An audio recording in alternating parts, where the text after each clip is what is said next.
صدر علی وقار، تاریخ میں کئی ایسے قوموں کے قصے رقم ہیں جس نے مسلک کے نام پر اپنے سروں کو جھکا کر دستے سوال بلند کیا اور بعد میں جن کا انجام بازار میں بکنے والے سفید جسموں کے مانند کمتر اور حقیر بن کر ابھرا۔ آج ایسا ہی کچھ حال ہمارا بھی ہے۔ صدر علی وقار، اقبال نے خواب دیکھا تھا اور قائد نے ان کو عملی جامہ پہنایا۔ اقبال نے خواب دیکھا تھا ایک ایسے گلستہ کا جہاں پر ان کے شاہین پرامن زندگی بسر کر سکے۔ اقبال نے خواب دیکھا تھا ایک ایسے گلستہ کا جہاں پر ان کے شاہین اپنے ایمان کی حرارت کو محسوس کر سکے۔ اقبال نے خواب دیکھا تھا ایک ایسے گلستہ کا جہاں پر ان کے شاہین اپنے تاریخ کو دہرا سکے۔ اقبال نے خواب دیکھا تھا ایک ایسے گلستہ کا کہ جن کے شاہینوں کے ہاتھ میں بندوق کی بجائے قلم ہو۔ اقبال نے خواب دیکھا تھا ایک ایسے گلستہ کا کہ جن کے شاہین چٹانوں پر بسیرا کر سکے۔ اقبال نے خواب دیکھا تھا ایک ایسے گلستہ کا کہ جہاں پر بارود کی بو کی بجائے امن کی خوشبو ہو۔ لیکن افسوس، صد افسوس علی وقار، کہ اقبال کا وہ گلستہ آج شغلوں کی زد میں ہے۔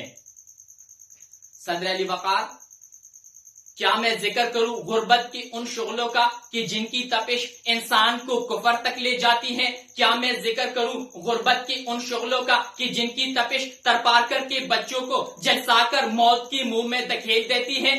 کیا میں ذکر کروں غربت کے ان شغلوں کا کہ جس کی تپش لاہور کی ایک ماں کو اپنے 2 بچوں سمیت ٹرین کے سامنے آ کر خودکشی کرنے پر مجبور کر دیتی ہے؟ یا میں ذکر کروں کرپشن کے ان شغلوں کا جن کی تپش حقدار کو اپنے حق سے محروم کر دیتی ہے؟ یا میں ذکر کروں دہشت گردی کے ان شغلوں کا جس نے ہمارے اس گلستہ کو ریگستان میں تبدیل کر دیا ہے؟ کیا میں ذکر کروں دہشت گردی کے ان شغلوں کا کہ جن کی تپش نے ہمارے وزیرستان کو قبرستان میں تبدیل کر دیا ہے؟ کیا میں ذکر کروں ڈرون سے اترتے ہوئے لاشوں کا؟ کیا میں ذکر کروں بازار میں بکتی ہوئی آدم کی بیٹی کا؟ کیا میں ذکر کروں ان ماؤں کا جو شہیدوں کی وردیاں چونتے چونتے تھک چکی ہے؟ کیا میں ذکر کروں ان بے روزگاری کا جن کی وجہ سے لوگ خودکشی کرنے پر مجبور ہو جاتے ہیں؟ کیا میں ذکر کروں مہنگائی کی ان شغلوں کا کہ جن کی تپش ایک ماں کو اپنے بچے فروخت کرنے پر مجبور کر دیتی ہے؟ کیا میں ذکر کروں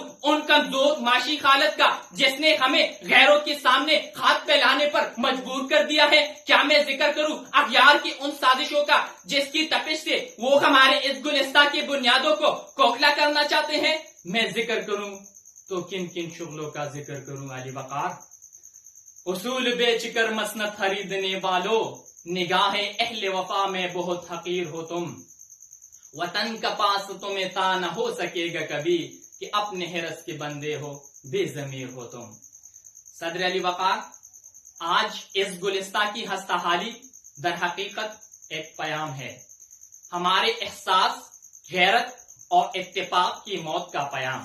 یہ پیام ہے ہمیں بتلانے کا کہ اگر ہم اس گلستہ کا سودا کرنے والوں کو مسند اقتدار پر بٹھاتے رہیں گے تو عنقریب ہمارے رگوں سے آزادی کا لہو بہنا رک جائے گا۔ یہ پیام ہے ہمیں بتلانے کا کہ اگر ہم اپنے صادق و جعفر کو واشنگٹن کے میز پر مسکراتے بیٹھ کر اپنے شہریوں کی قیمت لگاتے دیکھتے رہیں گے تو عنقریب ہمیں ایک قصہ ماضی بنا کر تاریخ کے اوراق سے ہمیشہ ہمیشہ کے لیے مٹا دیا جائے گا۔ یہ پیام ہے ہمیں بتلانے کا کہ اگر ہم قائد کی تصویر کے سامنے بیٹھے کسی بھی صاحب اقتدار کو ایمان، اتحاد اور اتفاق اور تنظیم کی دھچکیاں بکھیرتے ہوئے دیکھتے رہیں گے تو عنقریب ہمیں تاریخ کے اوراق سے مٹا دیا جائے گا۔ یہ پیام ہے ہمیں بتلانے کا کہ اگر ہم اقبال کی اس گلستہ میں اقبال کے شاہین کو چٹانوں پر بسیرا کرنے کے بجائے وائٹ ہاؤس میں کچکول لیے دیکھتے رہیں گے تو اقبال کی اس گلستہ میں نہ تو غیرت ہوگی، نہ امن ہوگا، نہ خوشحالی ہوگی، نہ اسلام ہوگا، نہ جمہوریت ہوگی اور نہ یہ گلستہ ہوگا۔ ہر درد مند دل کو رونا میرا رلا دے، بے ہوش جو پڑے ہیں شاہد انہیں جگا دے۔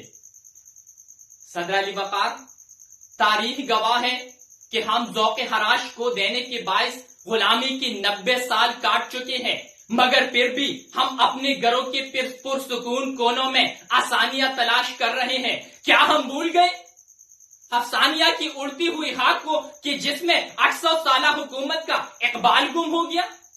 کیا ہم بھول گئے 70 سال پہلے مہاجرین کی بے گھری کا وہ واقعہ کہ جس پر رونا ایک معمولی بات ہے؟ کیا ہم بھول گئے 16 دسمبر کی یاد میں جلائے ہوئے ان دیوں کو کہ جن کے کامتے ہوئے لہو سے یہ صدا آتی ہے کہ اے فالج زدہ قوم، تمہیں اپنے 1400 سالہ تاریخ کا پاس ہے کہ نہیں؟